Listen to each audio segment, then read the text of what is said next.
with one finger to begin reading. Double tap and hold to isa choro select my book text. this will read I'm Libération et using Kindle. réengagement politique, la porte de l'avion s'ouvrit en grand. Hâte de les retrouver. Ma famille et tous mes proches étaient réunis sur la piste de l'aéroport de Garoua. Ils étaient tous là pour moi. Tout pouvait recommencer. Je posais un pied hésitant sur l'escalier métallique qu'on venait de déployer. Chaque marche descendue était un pas vers la vie. Aminatou était là. La joie immense inscrite sur son visage me réchauffait jusqu'au tréfonds de l'âme. Accélérer le pas, plus que quelques marches. J'en oubliais l'enfer et ses supplices. Un bonheur indicible me réchauffait. Arrivé sur le tarmac, je m'immobilisais pourtant. De voir mes petites filles si grandes, si changées, me serra le cœur. La plus âgée avait à peine 10 ans lorsque j'avais été incarcérée. À présent Rouaya en avait 16, Fatimé, 13, et Khadija, 11. Debout, au premier rang, juste devant mon épouse, dans leur jolie robe colorée, elles me fixaient l'air un peu grave. J'étais vêtue de blanc, un bonnet enfoncé sur la tête pour masquer ma maigreur. Une légère brise caressait ma nuque et cette simple sensation mouilla mon regard. Ma femme souriait et me fixait avec tendresse pour me donner sa force. Je m'arrimais à la douceur de son regard pour ne pas flancher, comme je m'étais accrochée 6 années durant à ses courriers. Aminatou n'avait pas changé, toujours si incroyablement lumineuse. Mes années d'absence n'avaient rien gâché. Un immense sourire se dessina sur mes lèvres, si large qu'il mangeait mon visage, me dira plus tard Rouaya. Les yeux de mes filles étaient noyés de larmes. Je ravalais les miennes, enfin je crois. Mon regard courait de l'une à l'autre. Elles avaient tellement grandi. Et Khadija se souvenait, elle encore de son papa? À l'unisson, elles firent un pas vers moi. Et moi vers elles. Plus que quelques mètres. Et là, j'avais spontanément levé le bras et bougé ma main du geste que je faisais le soir en rentrant pour faire tinter mes clés. Ce fut comme un signal, la preuve que notre lien était intact. Mes 3 filles se précipitèrent vers moi. Je tombai à genoux et j'ouvris grand les bras. Nous nous étions longuement serrés. Aucune parole ne venait, seulement nos bras qui s'enlaçaient. Un peu plus tard, j'aperçus notre maison. Une lumière tiède filtrait à travers les fenêtres entr'ouvertes. Le bonheur passé me rattrapa. Les premiers jours de ma liberté retrouvée ne furent que rires, pleurs et embrassades. La journée, amis et collègues défilaient. Mes soirées, je les réservais à mes proches. Je m'appliquais à aider mes filles dans leurs devoirs, comme pour rattraper un impossible retard. Je les découvrais. Elles étaient fortes, intelligentes, lumineuses, à l'image de leur mère. Toutes 3 étaient parmi les meilleures de leur classe. J'ai tant de gratitude pour mon épouse, malgré l'épreuve, elle a su leur transmettre des valeurs solides, le goût de l'effort, l'amour du savoir. Plus qu'une mère, elle fut notre pilier dans les heures noires et elle le restera jusqu'au bout de ma route. Je l'admire infiniment. Grâce à elle, mes années d'absence n'avaient eu aucun effet négatif sur leur éducation, malgré l'extrême précarité dans laquelle mon absence les avait plongées. Un jour, j'entendis ma fille aînée dire à un ami, « Papa a toujours appartenu aux autres et nous avons toujours dû le partager. » Elle avait raison. C'était une évidence, elle la comprenait et l'accepte aujourd'hui encore. À l'instar de toute ma famille. Si je retrouvais les miens avec un bonheur sans égal, mon esprit fut vite absorbé par ma volonté de participer à la construction de la démocratie qui semblait ce profiler. Beyo Bouba Megari, ex-premier ministre de Paul Biya, avait, par la faveur de cette ouverture au multipartisme, décidé de créer l'I2.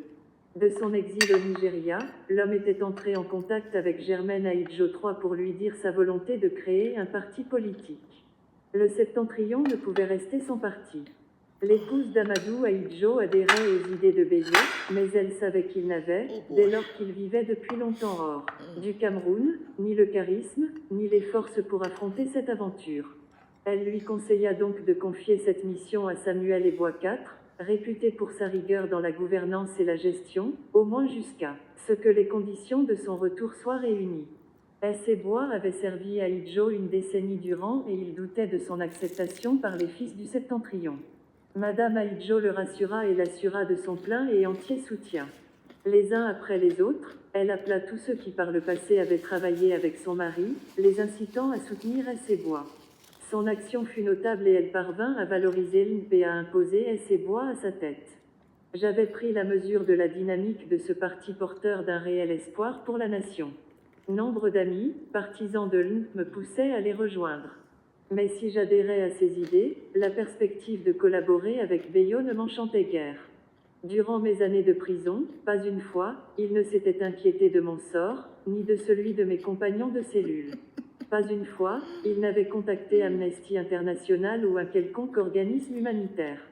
Pas une fois, il n'avait pris la parole pour dénoncer le sort atroce des opposants qui croupissaient dans des geôles. Depuis ma libération, l'entourage de Bello lui conseillait de me contacter, vantant mes qualités et atouts. De mon côté, mon tuteur politiquait. Tous ceux qui savent mon engagement insistaient pour que je rejoigne le mouvement. Je partis donc au Nigeria pour échanger avec Bello et lui confier les raisons de mes réticences. Si je rejoignais l'INP, nous devions au préalable avoir une discussion franche. Lors de notre entrevue, il m'avoua n'avoir pas eu d'autre choix, Ahidjo lui ayant ordonné de faire profil bas et de n'évoquer mon sort, ni dans les médias, ni d'ailleurs. D'un revers de main, Bello avait balayé ma mine dubitative, confirmé son envie de m'avoir à ses côtés et informé des démarches lancées pour créer le parti. L'estime que lui avait portée Ahidjo, alors qu'il était son premier ministre, jouait en sa faveur. J'acceptais de rejoindre le mouvement pour qu'ensemble nous lancions ce parti. Au début, le parti était en gestation, seul le président était connu et nommé. Tels des ouvriers sur un vaste chantier, chacun créait sa propre partition et la jouait de concert, en s'appuyant sur la vision globale du président transitoire. Cette période fut riche et mouvementée, comme en témoignent certains épisodes, véritables marqueurs indélébiles de l'effervescence ambiante. Ma mission de sensibilisation m'amena à visiter les chefs traditionnels, puis les hommes politiques. Sorti fraîchement de prison, j'allais rencontrer Moussa Yahya. L'homme avait été d'une grande proximité avec Amadou Ahidjo, jusqu'à sa mort. J'étais convaincu que son expérience pouvait nous être précieuse et m'adressais à lui avec enthousiasme. Maintenant qu'Ahidjo est parti, il n'y a pas d'homme politique de ton envergure, ni plus charismatique que toi. Nous te proposons de te joindre à nous pour créer ensemble un parti. Assis face à moi, son regard était grave. Voulez-vous accéder au pouvoir? Oui, bien sûr, c'est l'objectif de tout parti. Alors, non, je ne comprends pas. Si c'est votre objectif, je vous propose une solution différente. Intégrons le gouvernement. Le combattre de l'intérieur nous permettra d'en connaître les rouages et il sera plus facile pour nous de gagner le pouvoir. Sorti depuis peu de prison, j'étais dans une rage noire, déterminé à en découdre avec le pouvoir. Sa proposition m'apparaissait plutôt rétrograde. L'heure était au changement et c'est la création du parti qu'il fallait. Dans cette même phase de sensibilisation à notre parti naissant, j'ai eu la charge d'aller à la rencontre et de conscientiser le lamido de Ray, Bouba. Ce chef traditionnel régnait sur son territoire d'une main de fer et nous voulions éviter qu'il ne s'oppose à l'adhésion des Camerounais de son territoire. Sa position fut tout aussi surprenante. Bello et moi appartenons tous deux à la même ethnie. Nous sommes des Lirlaga. Vous venez de l'extérieur, vous venez m'évincer de ma maison. Dis à votre président virtuel que s'il veut gouverner ce pays, il faut que je le soumette à l'apprentissage de l'exercice du pouvoir. S'il l'accepte, je le prendrai et j'irai le présenter au président Biya. Et je lui demanderai d'en faire un apprenti dans l'exercice du pouvoir. À son tour, ce lamido nous conseillait de ne pas créer le parti. Pour finir, ses propos rejoignaient indirectement ceux de notre figure charismatique. Au final, nous avions balayé ces deux conseils et poursuivi la construction de l'INP. Avec le recul, je réalise combien ils étaient prémonitoires. L'INP est aujourd'hui éteint et n'a jamais accédé au pouvoir. Ce même lamido était un jour venu à Garoua, escorté de 3 camions chargés de ses sujets. Dès son arrivée, les militants du parti en gestation l'avaient malmené. À tel point qu'il ordonna à ses sujets d'arrêter une trentaine de nos militants pour les boucler dans sa prison de Ray, Bouba. La population, chauffée à blanc, était résolue à ne pas le laisser repartir tant que les leurs ne reviendraient pas. Nous étions tous décidés à en découdre avec le lamido et l'administration. Si bien que le jour où il annonça son départ, toute la ville était dans la rue pour l'en empêcher. Et ce fut le début de l'escalade.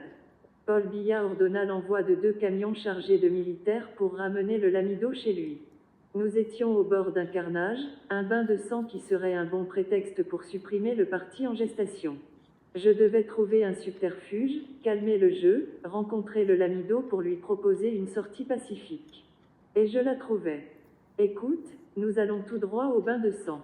Les gendarmes sont armés et ils vont tirer sur la population qui ne reculera pas. Lamido, voilà ma stratégie. Je monte dans ma voiture et toi tu embarques dans le camion qui vous a amené à Garoua avec tes sujets. Je roule devant toi et, par un haut-parleur, j'annonce t'avoir convaincu de rejoindre notre parti et je demande aux populations de faire un you-you de joie sur ton passage car tu es désormais l'un des nôtres. Il accepta et grimpa à la hâte dans son véhicule. Mais dans l'intervalle, quelques jeunes partisans avaient ouvert le portail et tentaient déjà de l'agripper. Le lamido sortit son pistolet d'une main et de l'autre des billets de sa poche qu'il jeta au loin.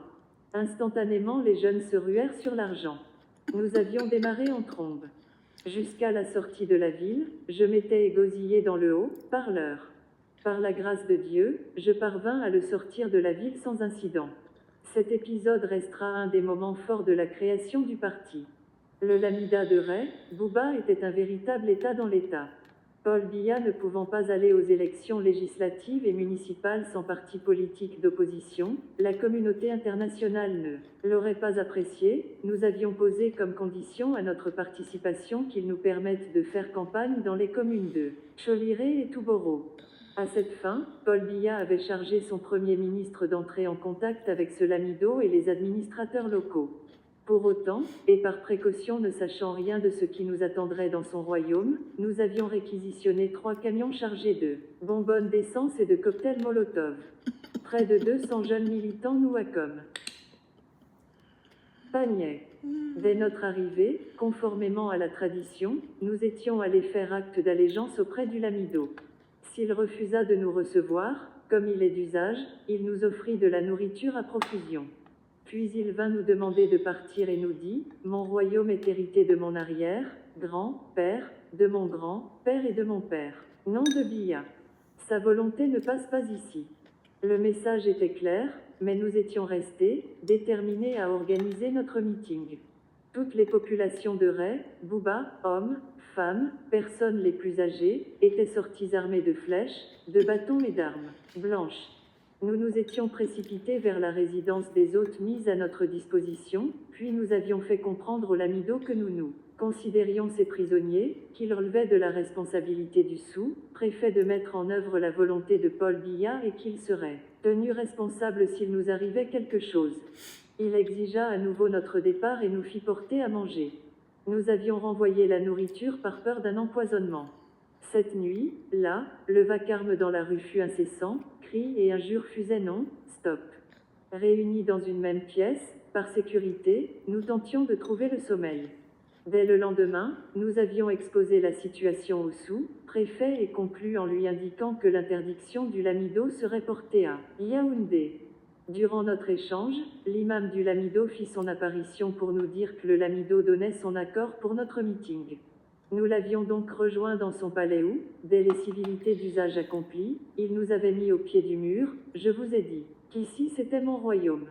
Vous êtes ici chez moi. J'ai décidé que j'allais ramener chacun d'entre vous chez lui. Issa, toi, tu vas à Garoua, Souli, toi le fils du ministre, tu rentres à Guidé, et toi Mustapha, on te ramène à Marois. Aucun de nous ne perdit son sang-froid. Nous n'allions pas déroger à notre position, comme nous te l'avions dit. Dans ce cas, nous nous constituons prisonniers. Cette fois le lamido perdit le sien. Non, je ne peux pas vous garder prisonnier à Ray, Bouba. Même si vous tirez sur 1000 personnes ici, personne ne dira rien, car ce seront des personnes anonymes. Mais si moi je blesse un seul d'entre vous, pour le reste de ma vie et de ma carrière, je ne mettrai plus un pied à Garoua. Face à notre obstination, il appela une trentaine de ses sujets, tous des hommes aux carrures d'athlètes. Embarqués, les 2 forces et ramenés, les à Garoua. Ordonna, il. Résister n'aurait servi à rien, sinon à nous faire tuer. Avec nos 3 gardes nous fûmes exfiltrés à bord d'un pick-up par une sortie dérobée. Nos troupes, à l'extérieur, n'en savaient rien. Si nous n'avions pas l'avantage des muscles, nous avions celui de la langue. Aucun de nos kidnappeurs ne parlant le français, nous étions convenus de demander un arrêt pour nous soulager puis de décaper dans toutes les directions. Ils ne cherchèrent même pas à nous rattraper et repartirent vers Ray, Bouba en nous laissant dans la brousse. Une fois partis, le Lamido invita nos adjoints pour leur signifier que nous étions exfiltrés. Conclusion de cet épisode, la démocratie était bien là, mais aucun parti politique n'avait le droit de pénétrer son royaume. Doctrinaire du parti en coulisses, je fus rapidement nommé secrétaire politique et mon collègue Amadou Moustapha, vice-président. Nous étions tous deux des fils du Septentrion.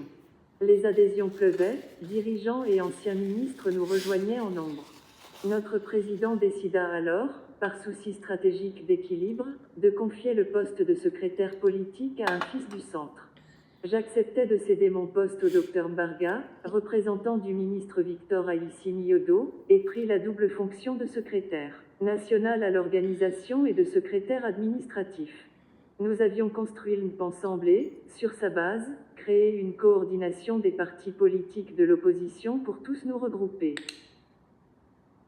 Dans ce moment fatidique de l'histoire de l'opposition camerounaise, Maître Indo Black Mandingue en était l'inspirateur et moi le représentant de l'UNP. Notre volonté partagée de la nécessité de faire naître une dynamique et un espoir solide eurent raison de la réticence de la plupart des partis. Ils adhéraient en masse. L'objectif de la coordination était la convocation d'une conférence nationale souveraine. John Fru NDI 5 fut le premier à créer un parti d'opposition, le SDF6. Lui aussi nous avait rejoints. La puissance de nos partis réunis était telle que nous allions être en mesure de contraindre le pouvoir. Notre objectif était d'obtenir la rédaction d'une constitution adaptée à ce nouveau multipartisme. Le tsunami qui venait de se lever sur l'océan Atlantique allait balayer le régime en place. Hélas, si nos soutiens internationaux furent nombreux, nous n'avions pas mesuré la capacité de résistance de l'inamovible Paul Biya. Pour le faire fléchir, nous avions gelé l'économie du Cameroun 7 mois durant. Au début, la population adhéra sans retenue à notre action, mais au fil des mois de privation, elle perdit espoir. Des heures noires, où l'opposition dut menacer de brûler les boutiques qui contraient la stratégie de la ville morte. Si certains flanchaient et ouvraient leur commerce, nos efforts seraient réduits à néant. Les sacrifices et les mois de privation de nos compatriotes ne pouvaient rester vains. Mais Biya refusait obstinément d'organiser une conférence nationale souveraine. Il ne céda rien. Pour finir, la répression militaire mit le pays à feu et à sang, transformant les villes mortes en brûlots. Nous étions dans l'impasse. Nous avions prescrit l'opération école morte qui consistait à convaincre les parents de ne pas envoyer leurs enfants à l'école. Nous n'avions pas réussi et cela nous fut préjudiciable, voire fatal. Entre-temps, Paul Biya eut l'idée d'annoncer la tenue d'une coordination tripartite, mettant aux prises le gouvernement, les partis de l'opposition et la société civile. Cette initiative devait être pour nous une belle occasion de parler franc, jeu avec le gouvernement, de rédiger une constitution, de dissoudre l'Assemblée nationale et de donner aux partis l'occasion de se présenter aux prochaines élections. Je me souviens d'un épisode, anecdotique certes, mais mémorable. À l'approche des présidentielles, et de la réintroduction du multipartisme, l'Assemblée nationale avait présenté un projet de loi excluant de la compétition des présidentielles de 1992 tout candidat n'ayant pas séjourné au Cameroun 2 années consécutives.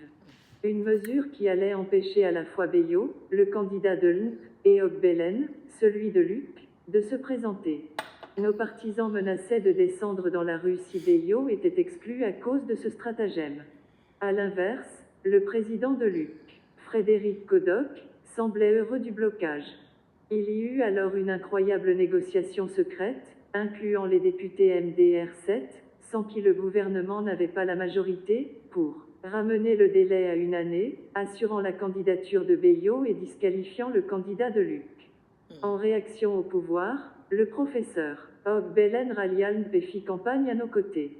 Plus tard, je le retrouverai dans la coalition de nos partis politiques de l'opposition pour les élections de 2004. Nous avions organisé la tripartite, mais dans un grand désordre. De nombreux partis radicaux avaient refusé de nous suivre et, de guerre lasse, nous y allâmes en tant que simple parti. De toute façon, nous n'avions pas le choix. Après 2 semaines de débat, c'est à la satisfaction de tous, y compris l'aile dure de l'opposition, que fut signée, par la quarantaine de partis politiques, la déclaration de la tripartite. Nous acceptions la levée du mot d'ordre de ville morte et de désobéissance civile et la reprise normale des activités. En retour, le gouvernement acceptait de démilitariser les zones sous contrôle de l'opposition et de réhabiliter certaines figures historiques du pays. Un régime plus confiant sortit des assises de cette tripartite. C'est aussi à l'occasion de cette rencontre que le RDPC posa les jalons de sa stratégie pour les élections législatives et pour l'élection présidentielle de 1992. Les élections pluralistes qui allaient suivre la tripartite allaient constituer l'enjeu réel de la transition démocratique de mon pays. 1. Beyo Buba Maigari Fubiad 1. Link. Kita. So una don hear no. Una don hear. So Issa Chiroma, una don hear he exploits after he come out prison. Una don hear. Una just dey talk about person una no even know. So make una go buy the book. Buy the book, please. Buy the book. It's very important. Ma find out my show now. So now go know who the person of Issa Chiroma be. Oh, Lord of mercy.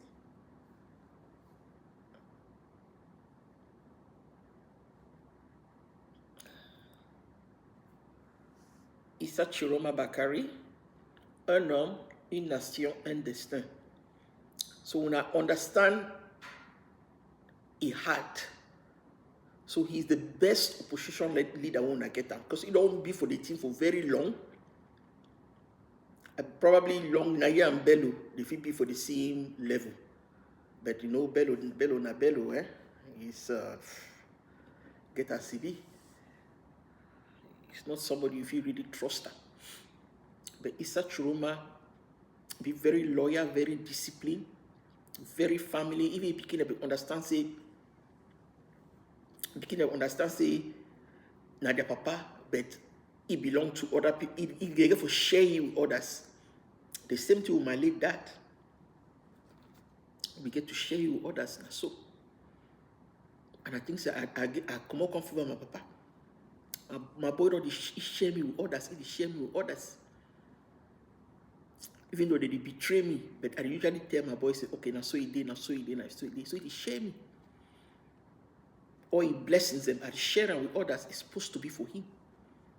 He understand and me don't take on like that. Say, my me not for you one. Una yeah. Una say I see fight. Una say I see stop a disaster from happening. The idea we bring them. So that make the Lamido go, make it stop bloodshed. Because he say the people they no go. He say he no say the people them and Lamido people and his own people then he no say they will resist. And if I'm not a mistake, this Lamido he gonna get some position. At least the one the descendant don't get some position for inside this government. So whether you not like it or not, Cameroon not will move without notice them. When they hear the question, and so they look and so they laugh. There is no Cameroon without the North. The whole Cameroon ladies. Other two they do some noise, and they know. Very few of them said they make noise, they know. If they touch a hair on Issa Chiroma, oh Lord of mercy. Lord of mercy, Kasalago boss. And they know.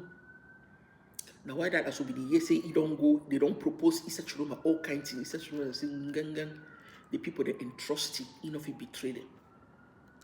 You know, any of the other one opposition, they go take a shit. She don't they quiet. But Issa Chiroma say no, he not fit. He not fit betray us. Oh, now why that too like it? Issa Chiroma, Papa, God bless you. In fact, he's already blessing you. Look, see a man in love, very loyal in love. No matter that kind of thing, I don't deal with. He is loyal in love. Even when they had nothing, he was there. A woman to stand with him. Even after they even abuse a woman, after they be lucky, Issa Chiroma still stood with his wife. They are still together, hot, lovely. Love. Oh, yes, when he talk about his family, very important. Family is very important to him.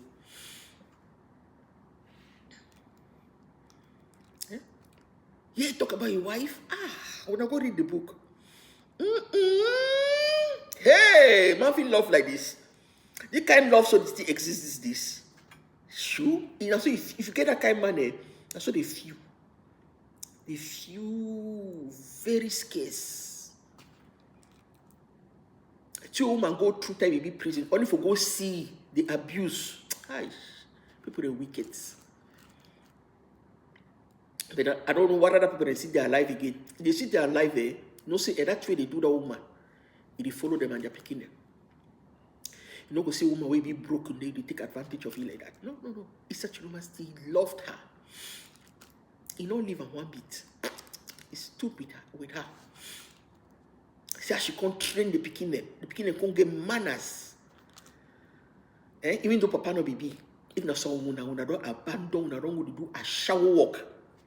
When they bring all kind of nonsense man them for una home, they sleep for una marital bed. That woman did not do it.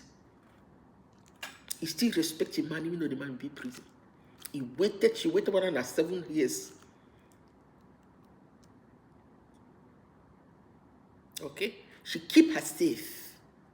Even a small woman today, when I don't open her all kind of window in there, who is she? Ooh, ew.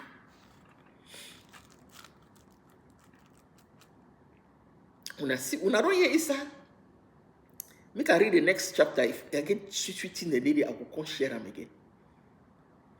When I hear how you describe the Villemot, no? When I hear them, after a few months of people start to give up, they retire, where it makes sense, you understand? They be joined now with SDF. When I see the power of coalition, and then they get international backing, they force the hand of Biya. If not Biya will just kill everybody. That man doesn't care. He's heartless. But because international community, they put pressure on that man, why did they chill the man feel it? And if not, he go better make the kiwi all. Finally, they can negotiate. It satisfies all the parties involved.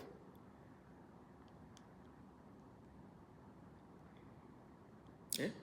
He say they want even they change constitution as they want them for satisfy them.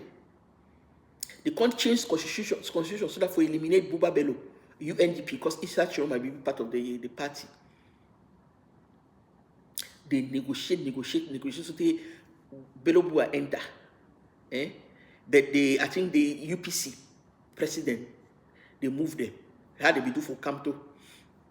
But you know the difference between Mr. Kamto and the UPC and the president, I say he can't join them.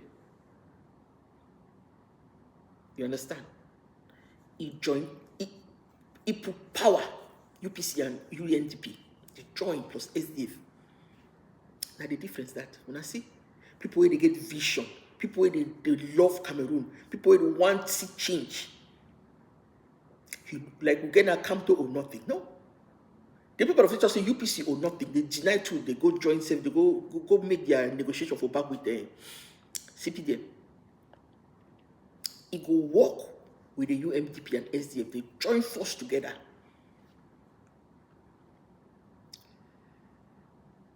When I go read them again, listen them again, play this video. If you don't get opportunity for buy the book or for download them, play the video, listen and listen and listen.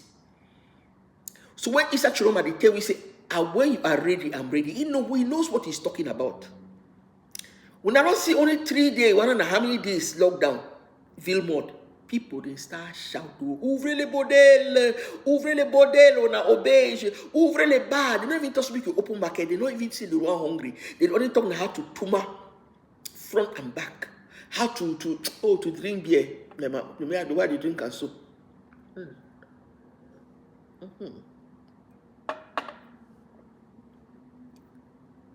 Are you ready?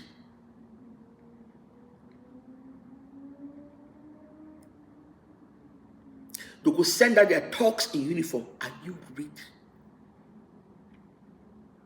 That people they be ready to shoot. They're not okay. Are you ready? Oh, je suis prêt. Nous sommes prêts. Are you sure? When Issa the tell una, he know the regime. You know the guy with the want to make he can't join them. He asked them, so una want take power, become una want take power. They say better the reason that for every political party. He said no. He not agree. But he made the insect go inside, fight them from within. Hey, you go get some other these people, the SDF them and Cabral Libri them, the other one, that's small upcoming politicians. They don't get sense. They say they even accuse and say allegations and say they collect money. What did they talk? No, they don't feel join with person who don't already work with the government. Now they know that they tell say they don't collect money. Now they say that they work with the government. But yet they be the talk. You see, look at oh my God. No, nothing join force with person who don't already work with the government. Hello? Hello? When I want to work with them, why want to work with them? If tomorrow you want to run again for president, they say, una can't make the join. We will use this statement against una. Say, no, we not join force. We people they don't work with government. People they even collect money, sell struggle. Yes, sell the victory of the people. Sell our sovereignty. That's okay. That's nothing the one that work on the talk for the Facebook. Facebook not the forget. Social media not the forget. I will be there to remind you. And I will bring up those videos. When I want to make that stupid statement. When I see Issa, it will work with everybody. As long as they cause be just, be right, he works with you. Issa today, Issa yesterday, Issa today, Issa tomorrow, because he's the best opposition candidate who I don't see, based on all what I see and I analyze them for myself. And I just read the book. Oh my God, the book just confirm what you have to think. Please read this book. If you get if you feel Kindle, you download them. It's even there for Kobo too. I think so.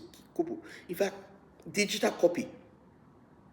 If you download them, you just play and how they play and like this on the go.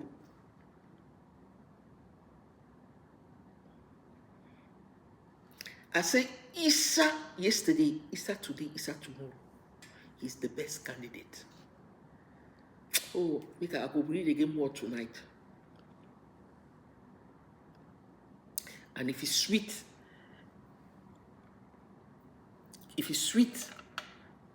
I will come play for that.